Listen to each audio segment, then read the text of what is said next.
Welcome to Duo Dive. I'm Allie. I'm Ashley. And this is the podcast for curious people. Each week, we'll dive into a new topic and explore stories you may or may not have heard of, but you definitely won't forget. Hello, Ashley. Good morning. It is currently 7:30 on a Monday. How are you? Good morning. I'm so happy we're finally recording this. Let me just tell you guys, it has been such a struggle.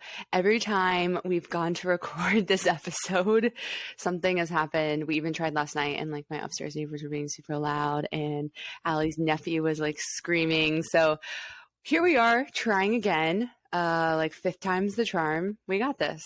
Yeah, as we've been telling each other, this has got to be our best one if there's this many obstacles in front of us. Yeah, absolutely. I think sometimes maybe the hardest episodes to record will be the best. That's what I'm telling myself. I don't know. I'm actually very excited about this topic. I don't know why, but this woman essentially that we're covering has like captivated me.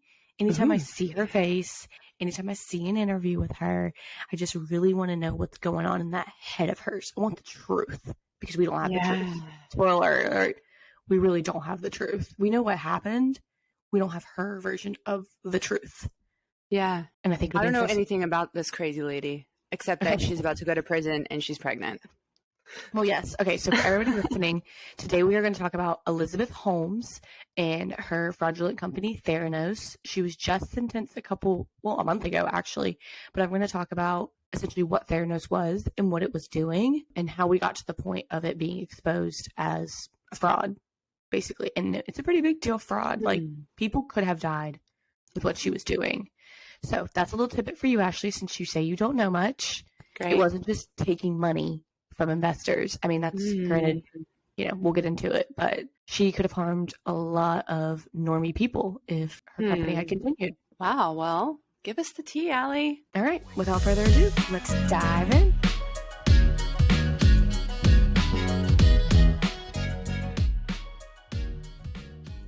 Okay, so Elizabeth Ann Holmes was born on February 3rd, 1984, to parents Christian Rasmus Holmes V and Noelle Ann Holmes. So Christian was the vice president of an energy company called Enron until it kind of went under in 2001. Oh, Enron. Oh, okay, so we have someone who knows. I thought it was interesting. I thought it was interesting that God. he also worked for a big company that went under due to fraud. Yeah. Oh, that was like a huge deal. I used to be an internal audit and they're like, you don't know what Enron is? So I got all educated. I like read a book on it. Crazy stuff. Okay, yeah. All I really know is that he was the vice president and that it was an accounting fraud scandal. I didn't really dive into it, but I thought it was interesting given the parallels of the broader story we're talking about today, that this is her background, her parents. Yeah. Okay. Wow. Okay. Oh, it's not starting good for this girl. So her mom, Noelle, was a congressional committee staffer, and her lineage stems from Charles Louis Fleischmann, who was the founder of Fleischmann's Yeast Company. So for a long time, I don't want to say her ancestors because not that old, but kind of just like her lineage, her grandparents, her great-grandparents came from money, and they had the status of almost like old money. Except during the time of like Elizabeth and her parents, that status was kind of dwindling. So they were really obsessed with keeping this visibility in this group of people. And according to a close family friend, Joseph Fuse, quote, "I think the parents very much yearned for the days of yore when the family was one of the richest in America. And I think Elizabeth channeled that and at a young age," end quote. Yeah. So was her mom a politician? She was just a staffer. She just worked for a politician. It seemed okay. But it seemed like she was probably high up, like name known type of thing. Okay. So in 2002, Elizabeth began her first year at Stanford and she studied chemical engineering. From the beginning, she was said to have wanted to make like a large change in the world. She was doing interviews saying that this need to help people like came from when she was very young. Like she always knew that she was going to impact the world, basically. In 2003, she filed her first patent for a wearable drug patch that would, quote, test for microbe and then deliver antibiotics. So essentially her idea was to have this patch that you would wear on your arm and it would test for infectious diseases and then it would administer the treatment needed for said disease. Interesting. Cool when you think about it. You're like, awesome. Why not? But if you're smart and you're anything like Professor Phyllis Gardner, who was kind of her mentor at Stanford during these early years, you knew that it wasn't going to work. And so when Elizabeth came to her with this idea, she very politely pointed out what was wrong with this patch that Elizabeth had made, like all the things that weren't going to work with it. Yeah. One of them being that antibiotics are not potent. So that's why you see antibiotics being administered through IV bags most of the time. And that basically just means that each antibiotic needs a different level dosage given to a person. So you can't have this patch that is the same size that everybody's going to wear that can administer this level of dosage that you need for each individual antibiotic. It's just not possible. But Elizabeth really did not want to take no for an answer. She kept coming back to Professor Phyllis Gardner, like trying to explain why her idea was going to work. And basically Phyllis Gardner was like, I see right through you. Like, I don't believe you. Like, you can be smart, but you're only 19. I think you should find another mentor. Like, we don't know the full story there, but it seems like she was very fed up with Elizabeth coming to her office to try to push this, because these Stanford professors were known to, like, if they liked an idea, they were going to help you. Sure, yeah. But it's also weird, like, you get ditched by your mentor. You're doing something wrong. So I think it's different than, like, what we had at UNC Charlotte, where we had, like, an advisor that was just there for, like, you should take this class. Like, this person was, like, I don't think every professor was a mentor. I think there's a couple that, like, were really interested in creating new things, hearing new ideas, wanting to get involved. And she just happened to be one. And when she didn't like Elizabeth, she was like, nah, find somebody else. I'm not into you. So Elizabeth did find someone else by the name of Channing Robertson. Soon after her rejection, Elizabeth dropped out of Stanford at 19 and decided to use her tuition money to fund what would eventually become the healthcare technology company, Theranos. So she, in interviews, will say that Stanford just wasn't teaching her everything she needed to know. She knew that she wanted to help people, and she wasn't going to do that from college. Yeah. Girl, if you're going into biochemical engineering, go get your degree. I know. I'm like, you have a very, I guess, like, big sense of view of yourself. It's giving narcissistic. Very much. And that's what's so interesting about watching things with her. You can tell she loves praise. And I'll kind of bring that up a little bit later. She loves to be told that she's doing the right thing. Mm-hmm. Okay. So the technology that Theranos would go on to be known for did evolve from this early patch. But as you can suspect, the patch never became anything. Right. I mean, I don't know much about this stuff, right? But I'm sitting here thinking, that sounds like something that could not exist right now. Maybe in like 200 years. Yeah.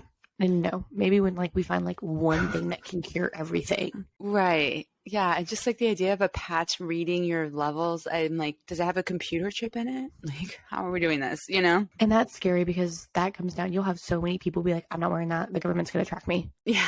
Yeah, that's true. But here we have our phones in our hands every day. But, you know, it's fine. So Elizabeth states that early inspiration for the technology that Theranos developed came from an uncle who passed away when she was young.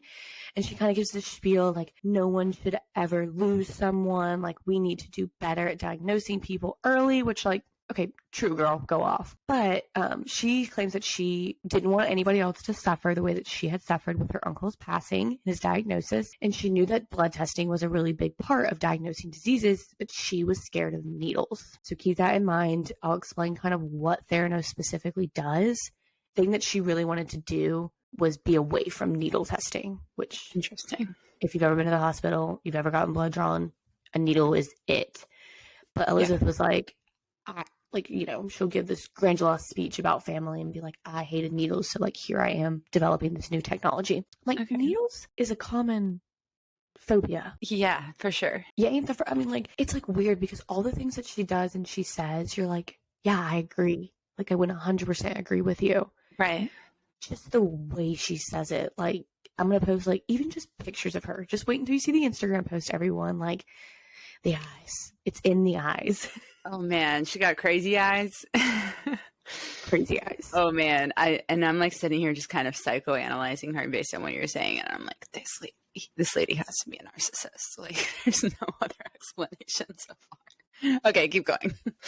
So the first thing Elizabeth had to do was she had to secure an immense amount of, like, funding to make sure that Theranos was good to go. And she was actually really good at this. Like, I think this is why Theranos went on for so long undetected. Like, the girl could network. Yeah. So what year was this? 2003, 2004. Oh, wow. Okay. So this is before like several tech companies even overvalued themselves, like WeWork, all that. This is before that. Yeah. Okay. Gotcha. So with the help of her professor and mentor, Channing Robertson, who was extremely credible in the bioengineering world, Elizabeth was introduced to numerous venture capitalists and powerful people who would go on to invest in Theranos. So from integrityline.com, quote, Holmes received money for the startup from no less famous names, including Walmart's founding Walton family, who invested $150 million, media mogul Rupert Murdoch, who put in more than $120 million, while former Secretary of Education Betsy DeVos contributed $100 million. They all lost their investment when Theranos collapsed, end quote. And that's like not even it. Like that's not the only people who put money in. Those are just the names that you'll know. Those are some big names. Sure. Big names. So Theranos' big idea was essentially to make blood testing quicker and cheaper. The market for blood testing at the time was and is essentially dominated by LabCorp and Quest Diagnostics, who at the time had recently been sued for overcharging Medicare and Medicaid. Ooh. So you've got these big companies that use blood testing and get billed through it, who are in a lawsuit on being overcharged. They see Elizabeth coming up with this like new quick idea. They're all in. Like everyone was all in. Everyone was like, if she can make this possible, like this will change the world. Even these like government agencies. Yeah, absolutely. So through a machine she named the Edison after Thomas Edison, because Elizabeth is nothing but a copycat, I guess you could say. Elizabeth promised that samples would be seamlessly taken and analyzed, saving time and cost to anyone involved. So imagine instead of like tubes of blood, when you go get your blood drawn, you see like, all your blood in these tubes. So instead of that, it's basically a simple pinch of your finger. And then it's like a pin, and it collects your blood on your finger. And that's like all they need. That's all the amount that they need. Just a tiny, minuscule. And the Edison isn't the pin. The Edison is the machine that runs the blood and kind of like diagnoses you. Yeah. But the pin takes a very small amount of blood from your finger. Sure. And that's kind of what's unheard of. That's kind of, granted, the technology for the Edison wasn't really a thing, but it wasn't really a thing because she was taking such small amounts of blood. You have to use blood. If you want to run multiple tests, you have to use large amounts of blood to like be able to back that up. So she's taking like these small amounts of blood, and people are like, how is that possible? She's like, the Edison can do it, basically. Huh.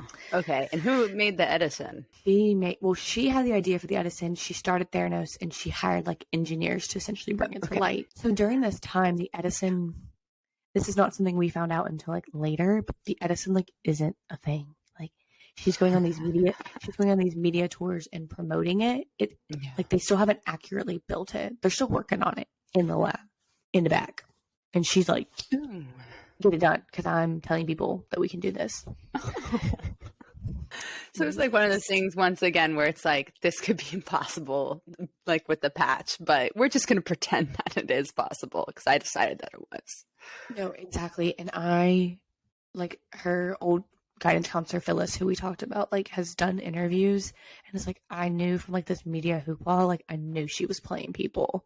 Dang. Like, I just knew who she was, and I knew that she was, like, lying. I was like, okay, that's crazy. So, by the end of 2004, Elizabeth had raised over $6 million in capital for Theranos, and her popularity as a powerful female entrepreneur soared. So, over the next couple of years, she would be pictured in all black, including a black turtleneck. And if you know anything about black turtlenecks, you know it's the uniform for Steve Jobs. So this is when I was like saying she was a copycat with like the Edison. Like, she was like, my inspiration, Thomas Edison, he was this genius. My inspiration, Steve Jobs, he was this genius. And you're like, girl, pick a personality.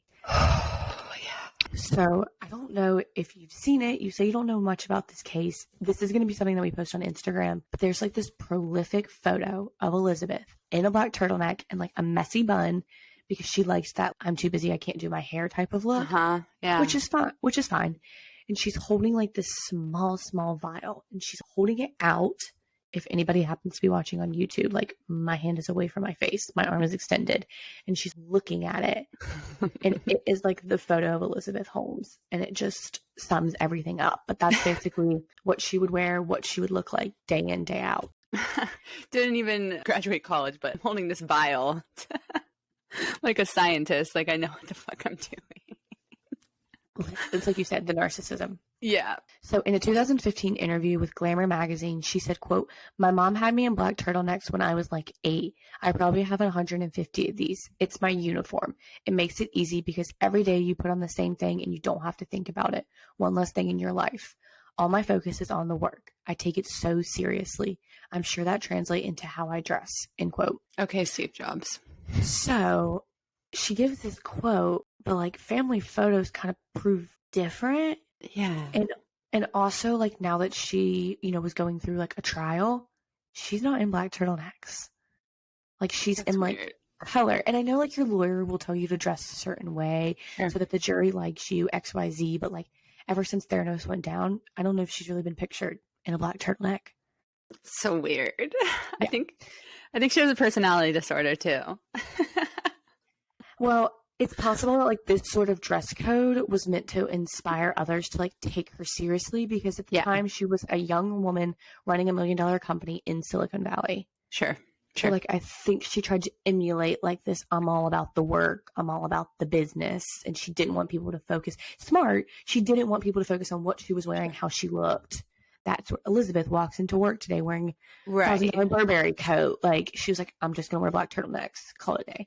It's just the fact that that's an easy thing to say. Like, I picked up black turtlenecks when I got serious because I wanted people to take me serious. Why did she lie about wearing them as a child? That's like, it seems like unnecessary almost. Like, are you just lying for fun at this point, Yeah. And people close to her will say like she really did have like an infatuation with Steve Jobs and the way he ran his business and the successful person that he was. Like, say that, Give my man credit where credit is due. Yeah. Okay.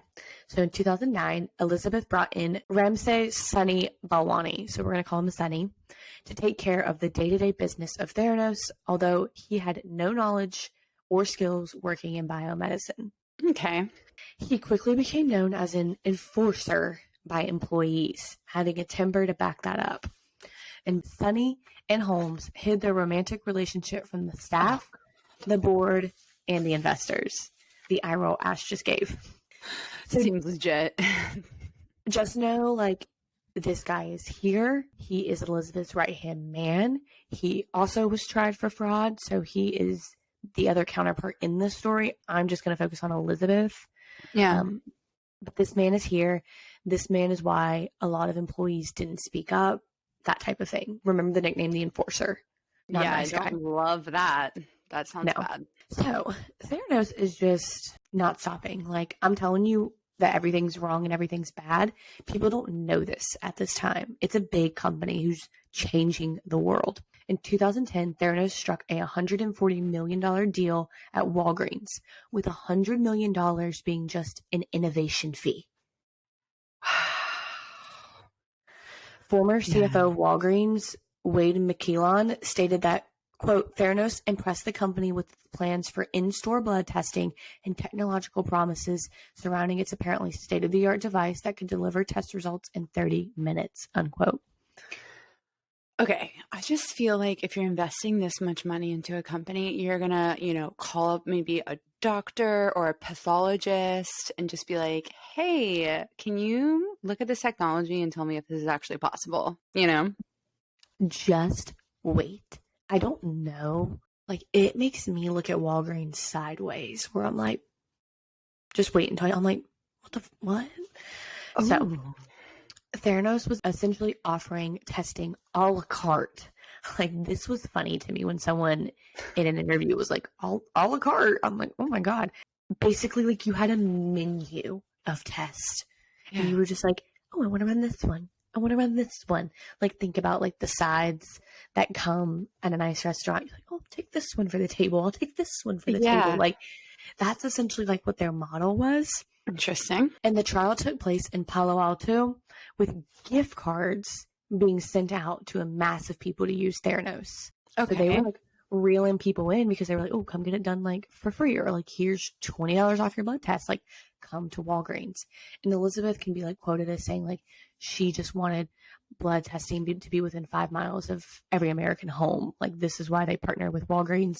It was to bring it to the mass of people, make it quicker, make it easier. Was this like their clinical trial?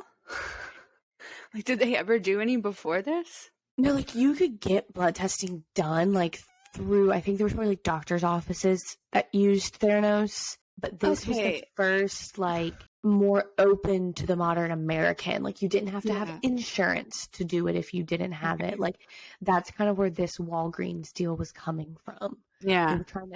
They were trying to be unlike LabCorp and the other one. Like, they were trying to expand it to everyone's hands. I see what you're saying. Okay.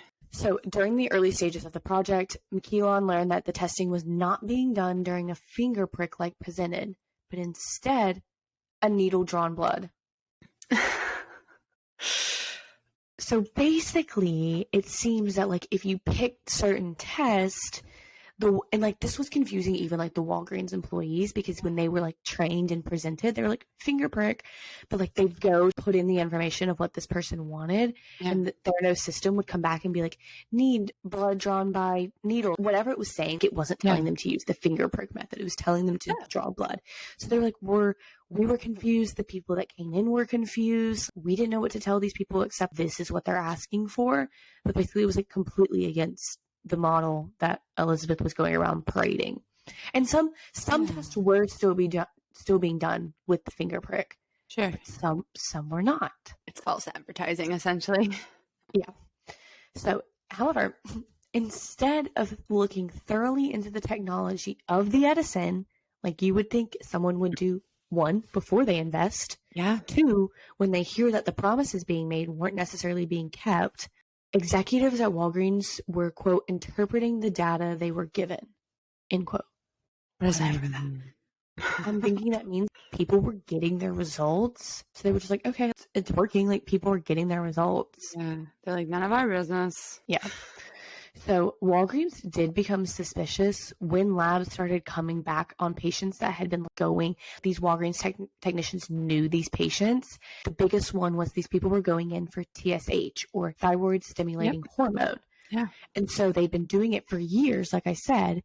So the techs started noticing that the results from the Edison weren't looking right. So they would send the same blood test to be run at LabCorp, and then results were coming back completely different. Oh, that will make you feel like shit if your doctor prescribes you medicine based on bad test levels. Oh, man. Someone in an interview, I think worked for Theranos. I think that's who he was. He got a test and it said he was pre-diabetic.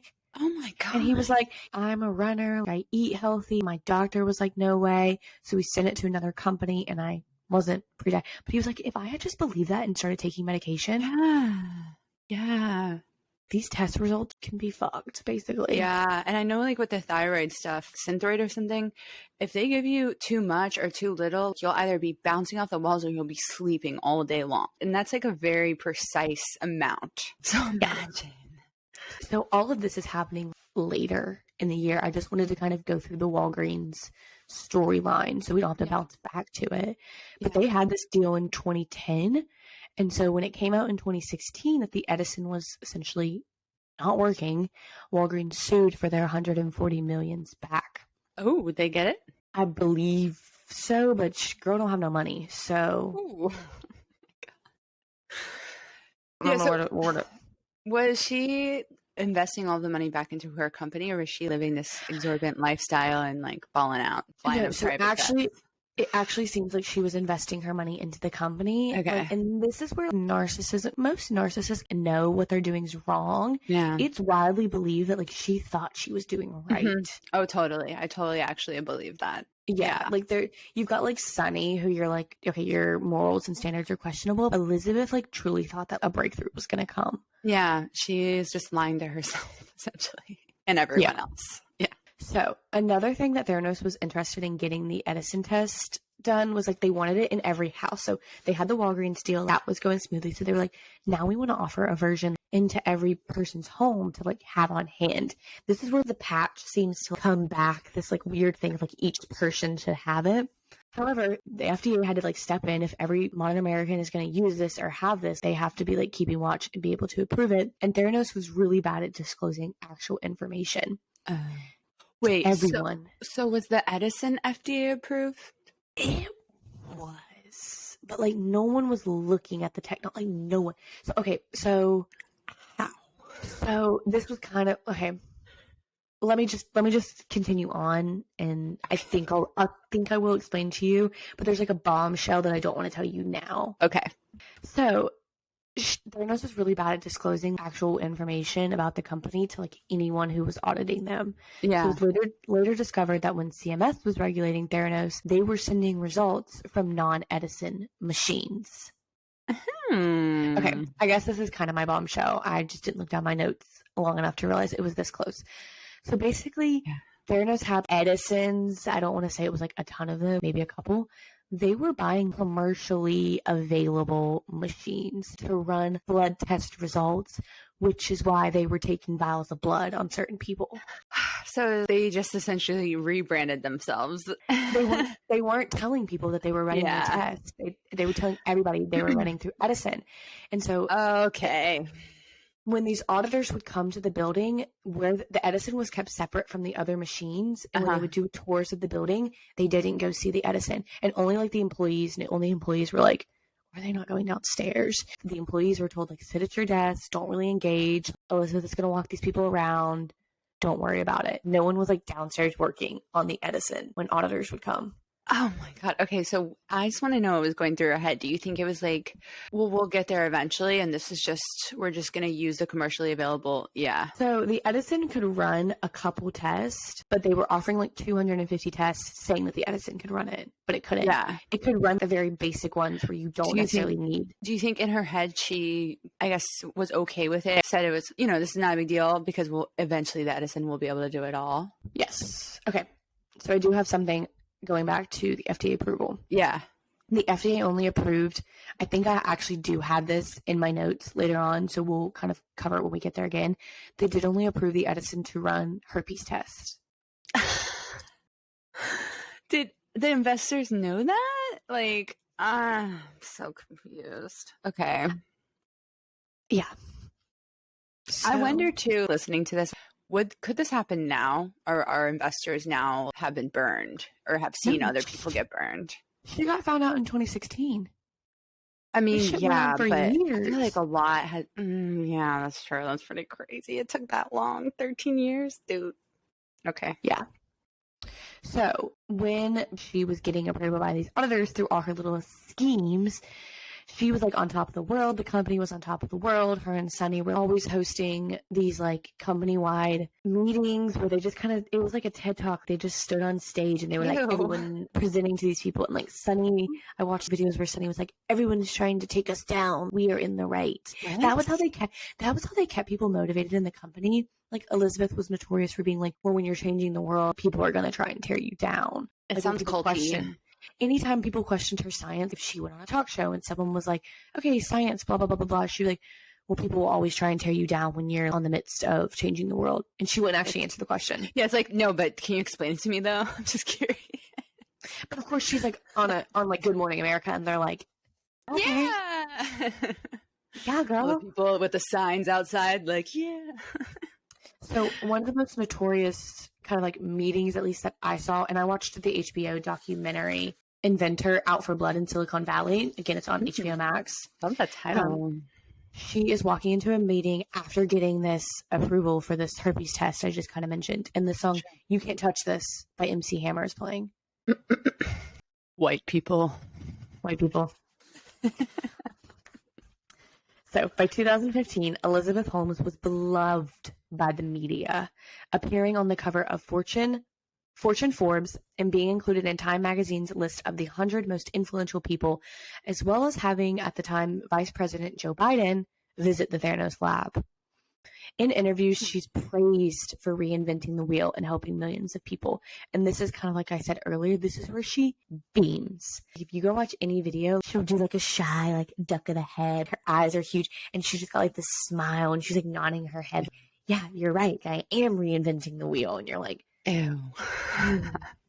So, okay, at this point, has Walgreens cut ties with them? No, well, no. So this is 2015. Okay. And when it came out in I think they were really trying to figure out what was going on, and maybe not offering it to as many people as they used to. But at this point, that makes sense.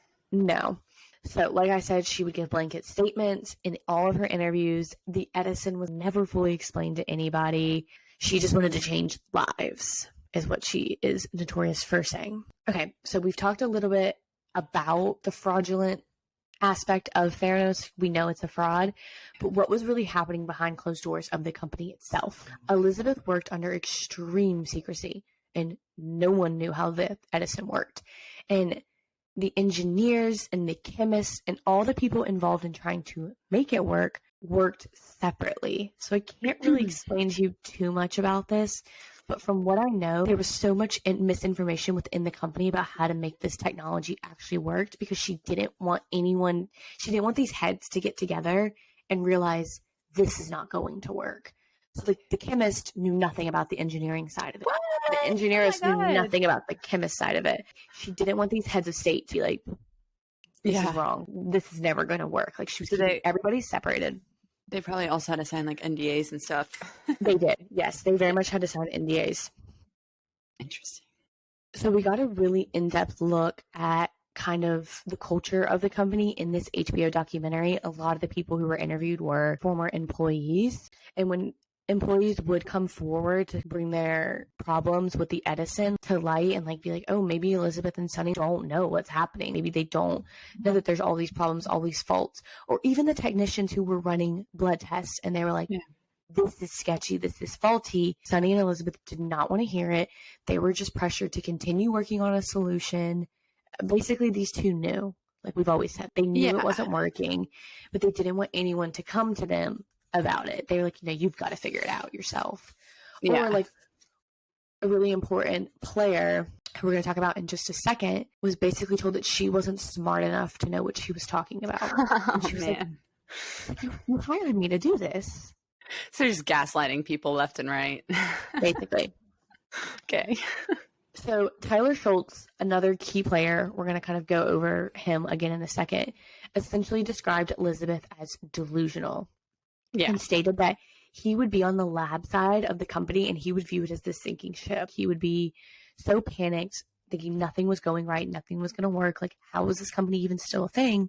But then he would go back and conversate with Elizabeth, and she would reinstate his belief that Theranos could make Edison work. And so she has this plans of grandeur, and that's why I'm saying, like, she's really good at getting money for the company, because like she's good at presenting herself and she's good at making people believe. And this is someone who worked in the lab, and he said for a couple times he would go to her essentially like not wanting to do it anymore because he didn't see it working, and she would reinstate that he could get it to work, like he could do it. This technology was going to change the world. And I think she probably, like you said, I think she genuinely probably believed that. I just think she's too. Okay. So there are numerous employees who were said to have been fired or quit. Either way, they were kind of threatened by the company to obviously keep their mouths shut. Sure. So now we're going to talk about our two key players. One of them being Tyler Schultz, who I mentioned, and the other one being Erica Chung. And she was the one who was told she wasn't smart enough to basically be bringing problems up. Poor Erica. Poor Erica. So Tyler worked on the diagnostic team and Erica was a lab assistant. And both, when they joined Theranos, really believed in its vision. They both like really believed in Elizabeth. They liked what she stood for. They liked the idea as recent like graduates that they were going to help change the world independently. So these two didn't even work together. I think that's something to remember. Like, these are two completely independent people. Independently, they began to suspect fault in the Edison machine and its diagnosis. They also both brought these concerns to higher levels in the company, and they were getting nowhere with their claims, and they were both pressured to resign. Tyler Schultz's grandfather was actually on the board of Theranos. Oh. And even he took Elizabeth's side. So that's why when I say he went and talked to Elizabeth and she kind of reinstated, they had a different relationship. They saw each other outside of Theranos. Sure. So like, for him, it was really hard to know Elizabeth as this woman, see her have this close relationship with his grandfather, and like not believe her. But then he would go into the lab and be like, this is bullshit. Yeah, that's interesting. So he was strained from his grandfather for a while over this because his grandfather basically didn't believe him. Like, he was like, no, I'm taking Elizabeth's side. Like, this will work. So after leaving Theranos, both Schultz and Chung experienced threats from Theranos lawyers and were followed by PIs who monitored their actions. Oh. So David Bose was the Theranos lawyer, and he also had stock in the company. So of course, he's going to like threaten them to keep quiet. The man has stock. I guess, like, I mean, it's 2016, like, Yeah, you know, I wonder if it's still allowed. That seems crazy. Yeah, that might give you a little bit of, okay, that seems bad. Anyway. Here's the kicker. He was also Harvey Weinstein's lawyer. Oh, we don't like this guy. No, we don't like him at all. Well, I hope he lost a lot of money. I hope he's in jail.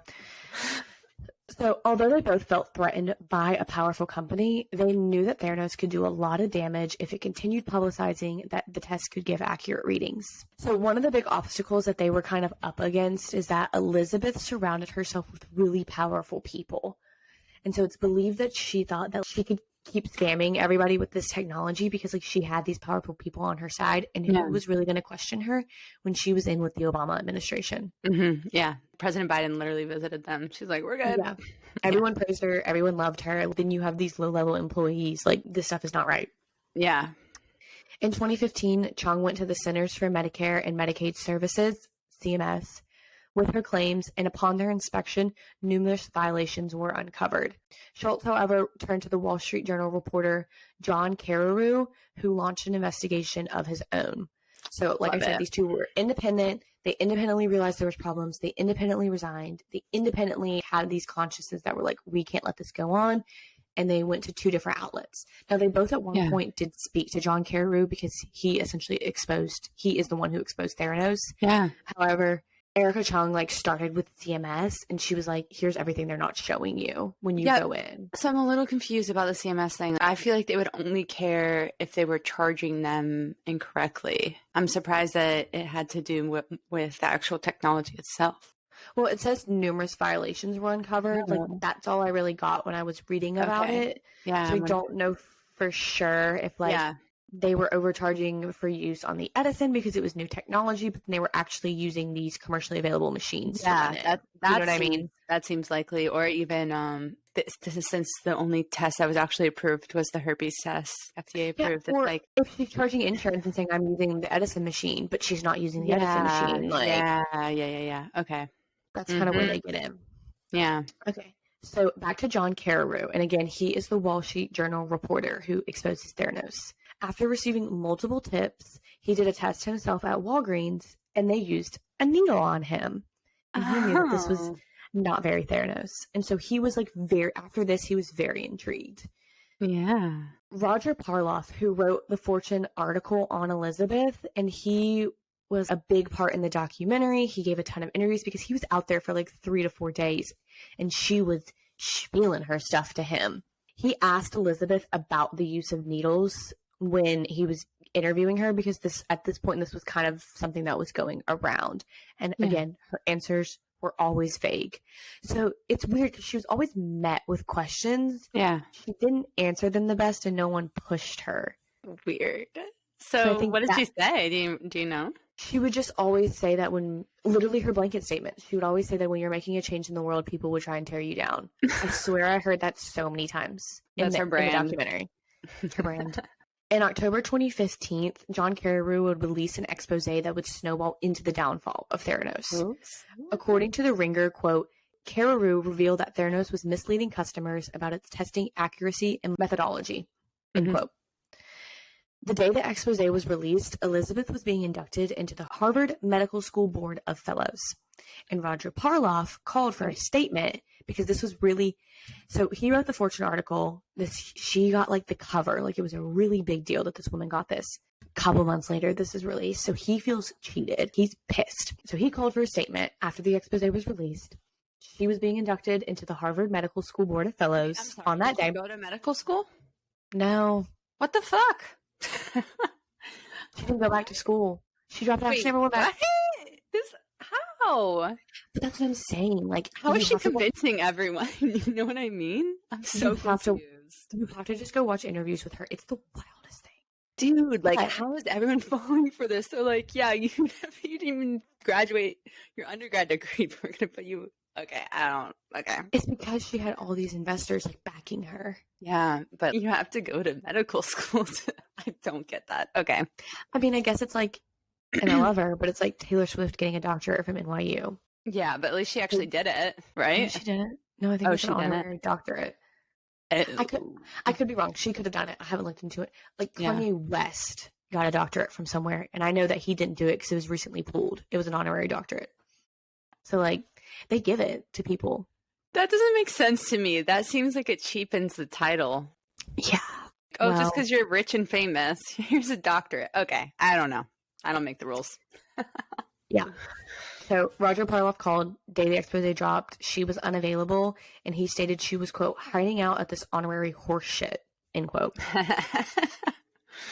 Because he was like, she should be on top of this. She should be going line through line of this expose, saying, like, this is wrong and this is why. Sure. This is wrong and this is why. But she wasn't. Like, she didn't make media appearances. She's like, F the haters. Haters gonna hate. So, as we all know, it would soon become aware, like, everyone would become aware that Theranos and its machine, the Edison, were not only issuing unreliable results, they didn't even test every sample that came their way. They were using these commercial machines. So, with these commercial machines, they required more amounts of blood. If they got tests in and they were the fingerprint test and they needed to run it through a commercial machine, they were told to dilute the blood. No, you can't do that. This was essentially rendering results useless. Yeah, I don't think that's a thing. They were still told to give the results to the patients. Like, they were still this is where Erica Chung and Tyler Schultz were like, this can ruin people's lives. Like, they have to come forward because they were giving the results to people. They were giving unreliable results to people. So on Mad Money, which is a media platform, Elizabeth claims she was on the path. This is after the expose. Elizabeth claims she was on the path to change the world, and she threatened litigation against the Wall Street Journal. Like, that's what she was, when she went to the media, that's what she was doing. She was like, I'm changing the world. I will sue these people. Yeah, I was going to ask, because I feel like that's where it's hard to be a reporter and an honest journalist, because what if you get sued? And can she sue you? I don't know. No, because then everything was found. Like, then CMS and all these people started doing these audits, the FDA. Yeah. So lawyer David Bose said science would come through, and Elizabeth doubled down in multiple interviews. Some of her claims are now viewed as just outright lies. So it's like, did she have a conscience? She was telling people in interviews after this expose that they only used finger sticks. It's like, Walgreens literally has records of blood being drawn through a needle. That's so weird. She was saying that they don't use commercial equipment. Girlfriend, they literally found commercial equipment in Theranos. Yeah. You're just straight up lying at this point. She did, however, try to maintain that Theranos was on the path to groundbreaking scientific advancement. I don't know how many times I have to say that she thought she was going to change the world. She really fucking thought. So in 2016, the Financial Industry Regulatory Authority, the SEC, I don't know where those acronyms come in, but they began investigating Theranos, and she had to resign from her position as CEO. So this is really like, when this investigation started, there was no hiding what was happening. We're going to go really quick here, because in 2018, California filed charges against Holmes and Balwani for involvement in a $2 million scheme to promote Theranos. Theranos shut down in September of that year. Elizabeth Holmes' trial started on August 21st, 2021, with prosecutors accusing Holmes of, quote, intentionally misleading investors and patients. Yeah. The trial was delayed originally due to COVID, as well as Elizabeth getting pregnant with her first child. Okay. So at this point, Sonny and Elizabeth are broken up. They've been broken up like since the hoopla started. Like, they were yeah. She has another partner. She's not married. I really didn't look into him. I really don't care. But she has a partner. She has a kid. She had her first kid with him during COVID, and her trial was delayed.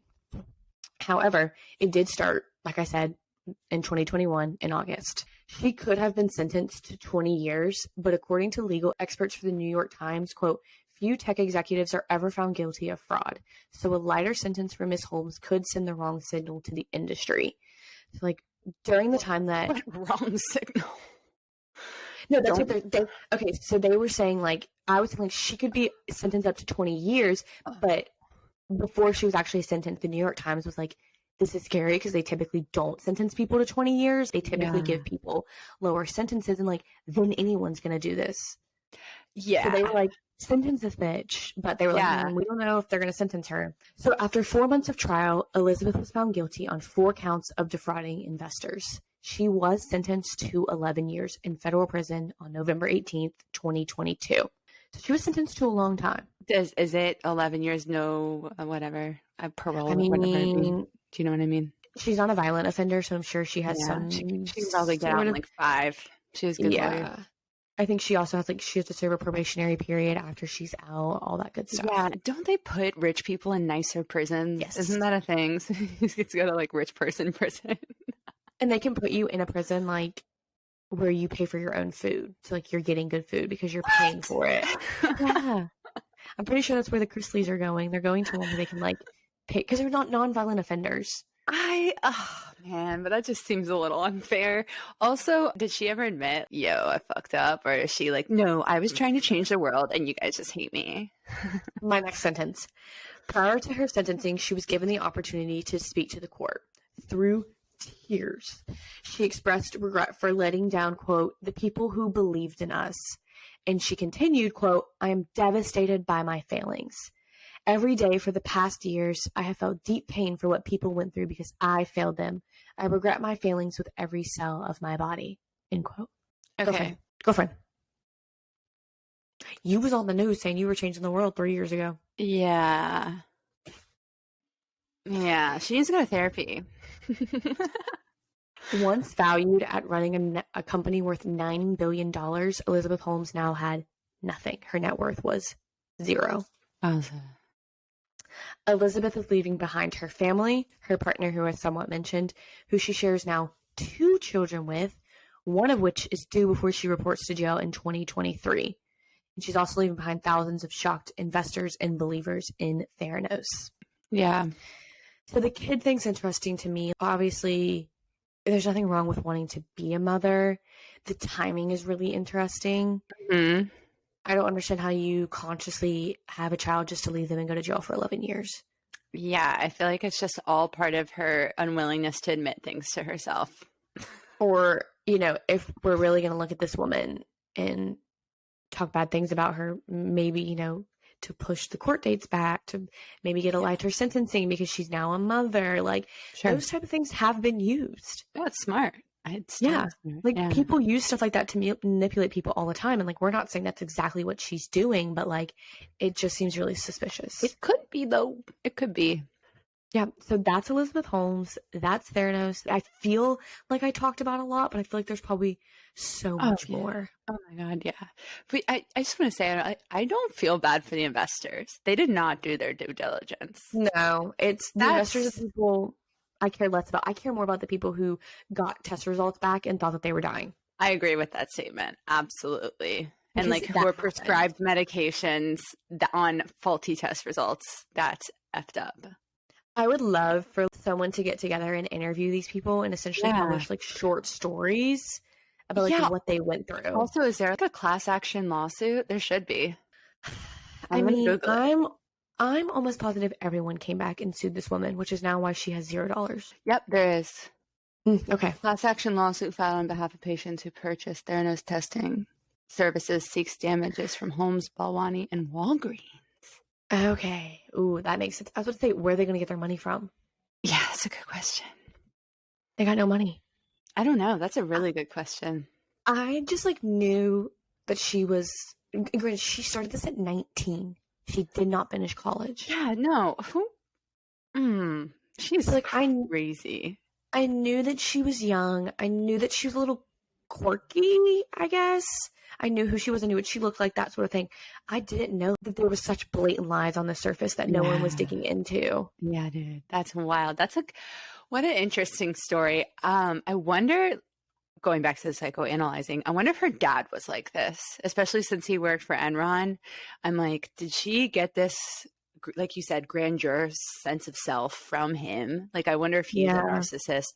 I don't know that she's actually a narcissist, of course, but I'm not her therapist. But I wonder if she got to these narcissistic tendencies from him. It'd be interesting to dive into.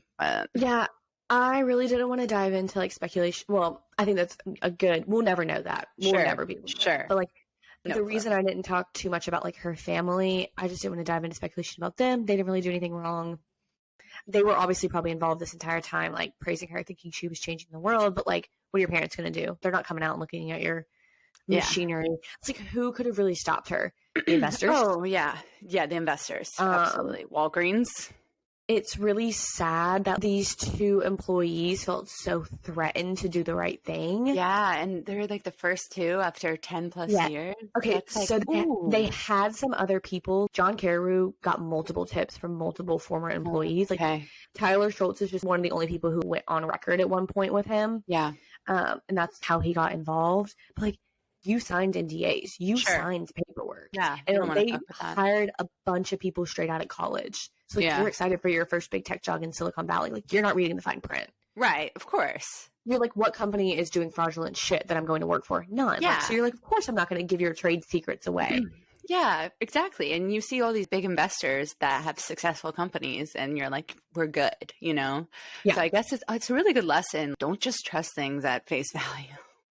No, not at all. Really interesting. Shout out to Tyler Schultz. Shout out to Erica Chung. Shout out to John Carew, like for really diving in, because we need people like this. I love journalists who give a shit. I love journalists who will expose. It's not dead. No, we just got to have the right people. And obviously Erica Chung and Tyler Schultz went through periods of, they were like, are we doing the right thing? Because now we're being threatened for everything that we have. But they really stuck to their guns. Just for anybody interested, Tyler Schultz and his grandfather did reunite. His grandfather did apologize. Happy ending. That. I'm happy to hear that. I think this is super interesting. She is not due to report until 2023. I think sometime in the beginning of the summer into spring. So it'll be interesting to see how she is in prison. Yeah. So did they delay her prison, like, since she has to give birth? She has to give birth. And you always get a couple months. Like, unless you're a violent offender, unless you like murdered someone, like you always get a little bit of time before you have to report to jail. Oh, I didn't know that. Like even the Chrisleys, like, do you know the Chrisley family? No. So their media personality, they just got found guilty on defrauding like different banks and stuff. They're like a Bravo family.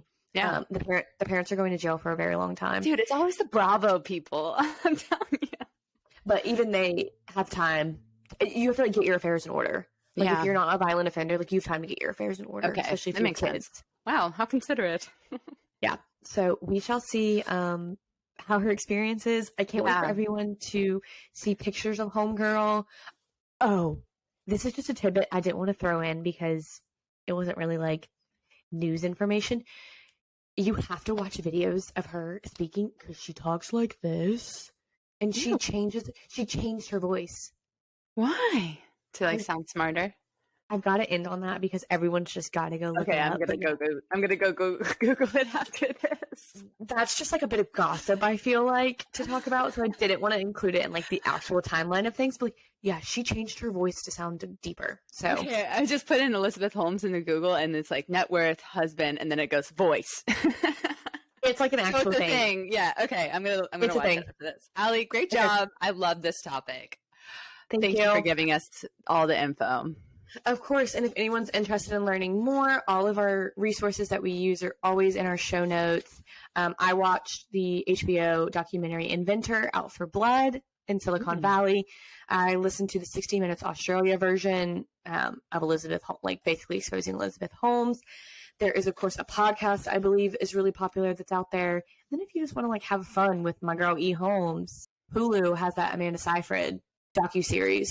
Ooh, it's about her. Like Amanda Seyfried plays her. Nice. Okay, cool. Might go watch it. Didn't use it for my reporting because I didn't want any sort of fictionalized version to be in my mind. Yeah, that would be hard to separate from the actual truth. So yeah, but I've heard it's good. I've heard she did a really good job at emulating Elizabeth. So yeah, if anybody's interested, there's a ton out there about this girl. So go watch, go research, have fun. She's fun. Great job, Allie. Thanks, Ash. And thank you everyone for listening. We will be back in your ears probably next week. Thank you. Bye.